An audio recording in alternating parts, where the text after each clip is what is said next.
Hey guys, it's Tim. Welcome to the Real Estate Conversation. I just wanted to relay a couple of, I don't want to call them anecdotes, but sort of tales from the trenches of this week so that you can kind of get a handle on what this market is actually like if you're not currently in the market.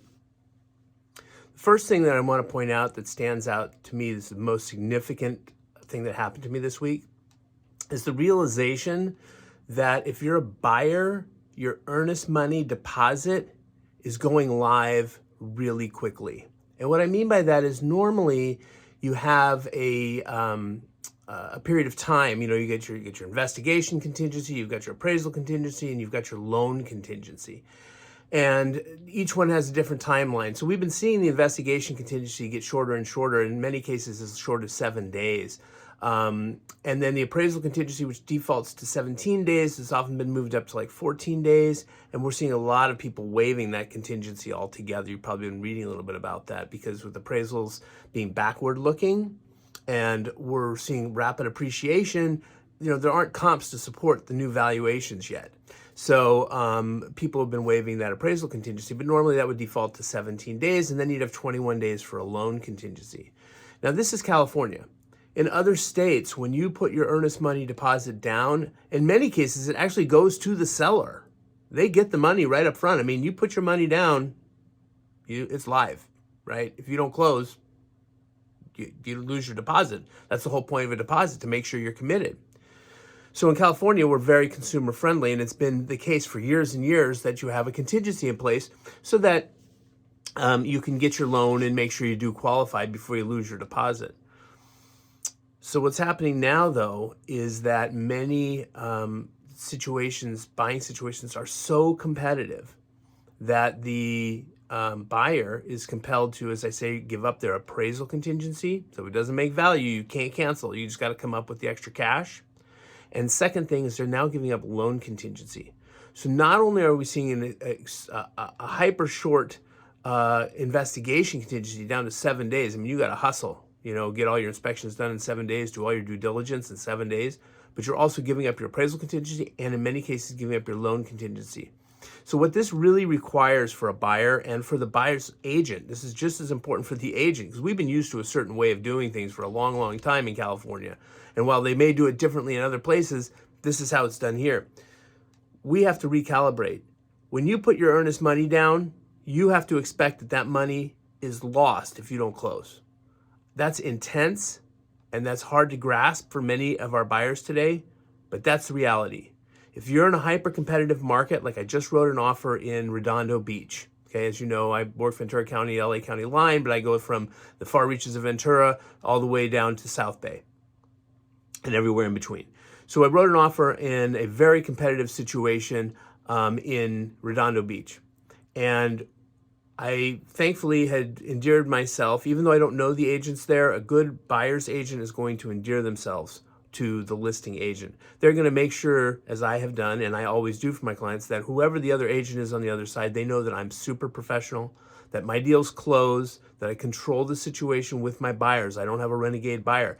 I don't work with renegade buyers. If somebody's a renegade buyer, they can go work with somebody else, because I need to be able to make sure that when I tell somebody they're going to close, that other agent, they know that my word is good and we are going to close.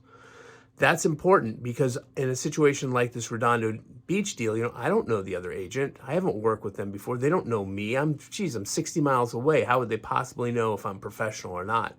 Well, the way they learn that is through the way I conduct myself. My communication, my team, my follow through, my following of instructions. So in the case of that Redondo deal, they put all the disclosures up front. They'd already done all their investigations that they delivered to us. That's how one of the ways we knew we could get away with a very short contingency for investigation. But we signed everything up front. I mean, stuff that you don't even normally sign for weeks into a contract, all signed up front. That made the other agent realize that, hey, this agent, me, is on my game. And I'm controlling my situation, I'm controlling my environment to make this a successful transaction. And in a hyper-competitive environment, I can't tell you how important that is. It is literally, usually, the difference between which buyer gets a house and which buyer doesn't get a house. Their agent, can you imagine? You'd think it's just strictly the qualification or the nice letter they wrote. It's not. The agent plays a bigger role than ever. So, in the case of this Redondo Beach deal, I endeared myself to them, and they said, look, you're not even in the counter offers area right now with your offer. We were 80,000 over ask. You're not even in the right range. But we like you. We want to work with you. If your buyer's willing to go higher, right now we have a higher offer. And I'm like, was it 1.5? It was listed at 1.399. We were at 1.480. And they said, was it 1.550? She goes, we're at 1.6. I go, whew, okay, great. So I come back to my client. I go, look, we need to jump these guys. There's some big down payments there. We need to be right there on the game. So we came in at 1.625. They counter offer. I didn't think they were going to counter offer. I thought I had endeared myself. I thought my buyer was strong enough that was going to be it. The counter offer was best and final, but if you want to stick with your price, go ahead. That's fine. Everybody's getting counter best and final. Okay. So we decided to stick with that price, but there was another element. They wanted the loan contingency waived. Now my buyer has a decision to make, right? They have to decide, am I going to put my money on the table? He's not really worried about the loan. There was some concern about appraisal, and there still is. We don't know what's going to happen with that. They may have to come up with additional cash. And they have it if they need be, right? So are we going to waive our loan contingency? That's a big deal because that means their money's live. We finish our investigation. If we don't close, that seller gets our money. Buyer did it. Buyer recognized that the only way they were going to get this house was to come in and go big and go all in. And that's what we did. Now we've got investigations taking place starting Monday. We've got, this is real-time stuff I'm sharing with you, but it is significant because it is a mindset change for agents as well as their buyers. Because agents are like, oh, you'll always get that loan contingency. You'll always get that loan contingency. If we didn't lift that loan contingency, we were not getting the house. They've already lost out on 4 houses. They weren't going to lose another. They got a baby on the way. They need to find a house. And that's what they had to do to get it. Is there going to be a problem with their loan? No. They are very confident. But that means that some $48,000 is on the table. It's real. It's live. Subject to forfeiture. Big deal. So that's one thing that just happened that I wanted to share with you. And again, the issue of the agent. And so as we go through this process of being in this hyper-competitive market, you ask yourself, well, how long is it going to go, right? Is this going to continue? I mean, when does this end, right? It can't continue like this forever. And you're right, it can't. It's not a question of when will there be a correction. Sorry, I said that wrong. It's not a question of if there's going to be a correction. It's a question of when there'll be a correction, right? There's always a correction in any market, in every market, in history, right? When Grog wanted to sell his cave to Bjork, the market was really hot for caves in, 400 BC, or 4000 BC. And I'm going off on a tangent. You get the idea. The market may be better for caves in, a couple of years. But at that time, the market was down and Grog had to sell to Bjork for a lot less money, and it really angered him. So he took the wood from the fire pit for Brontosaurus burgers. And this is what happens when you just riff on a blog or a podcast. Anyway, it's not a question of if, it's a question of when. But the question is, how long is this market going to go like this? And the answer is for a while. Here's what's significant now, because I have buyers right now who are like, I'm not getting in a competitive bidding market. No, I just won't buy that house. Okay, that's fine. It's your money. I'm just your representative. All I can do is counsel you. So how long is that going to go on? And the answer is probably long enough that when it finally does correct, it's going to correct down. It may not correct down as far as we are right now. There's still legs on this horse, and this horse is going to run. This market is going to go up, and it's going to continue to go up for a foreseeable future. Yeah, it's going to correct. Is it going to go up 10 more percent? Maybe. Will it correct 10 or more percent? Maybe, but maybe not, right? The components that make this market so intense are still going to be in place. Lower interest rates, gajillions of millennials, seniors that aren't selling, underbuilding. You've heard me talk about this. If you followed anything I've written or recorded, you know that I've been saying this for quite a long time. We're underbuilding Seniors aren't moving, they're aging in place, and the millennials, my God, there are a lot of them. And they have money. They have money. This is a big deal. They have money. Where do they get their money? They've been working for 15 years, for crying out loud.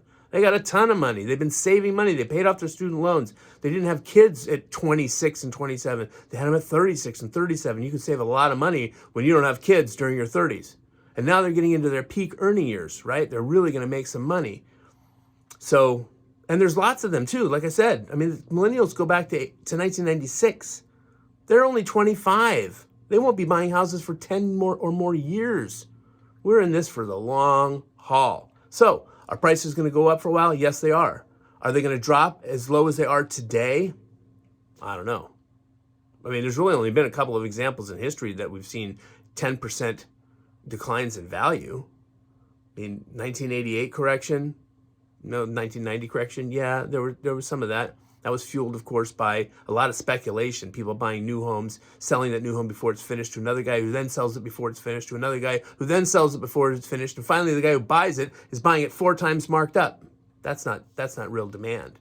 And of course, we saw it decline in the Great Recession when you had people that had a pulse but didn't have any income or credit or assets to buy a house, and they're buying $600,000 and $700,000 houses back when it was 5 and 6% interest, right?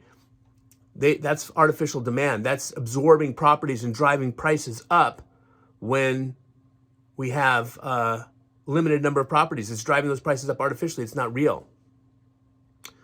This is different. This is really different. This is qualified people with money needing a place to live. They're moving out of their parents' houses. Now, many of them have been in rentals and are moving out of rentals into single-family homes or into condominiums. But guess what? Those rentals are getting absorbed by the next wave. They're actually in demographic people circles. They're actually referring to the millennials now as 2 groups. Older millennials and younger millennials. Later millennials and earlier millennials. That's how big it is.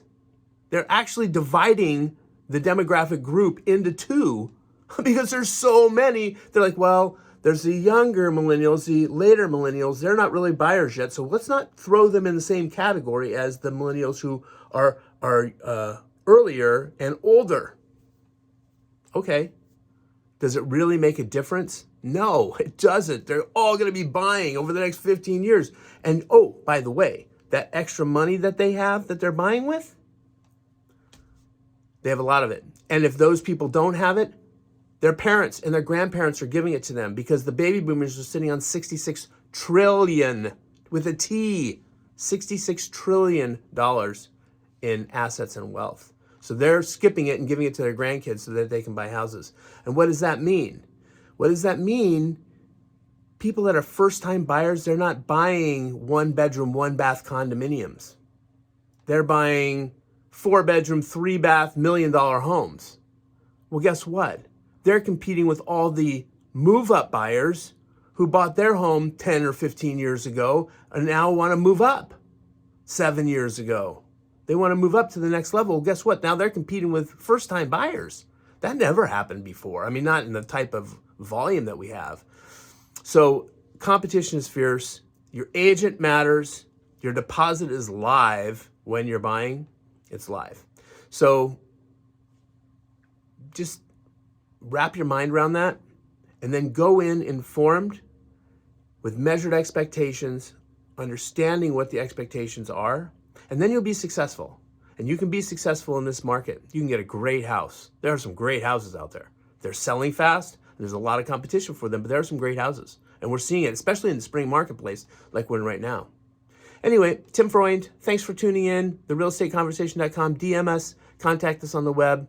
The website, ThousandOaksRealEstate.com, TheRealEstateConversation.com, obviously where you found this, with Dilbeck and Christie's in Westlake Village, California. Thanks so much. Have a great weekend. Have a productive weekend. And I look forward to hearing from you guys really soon. Take care.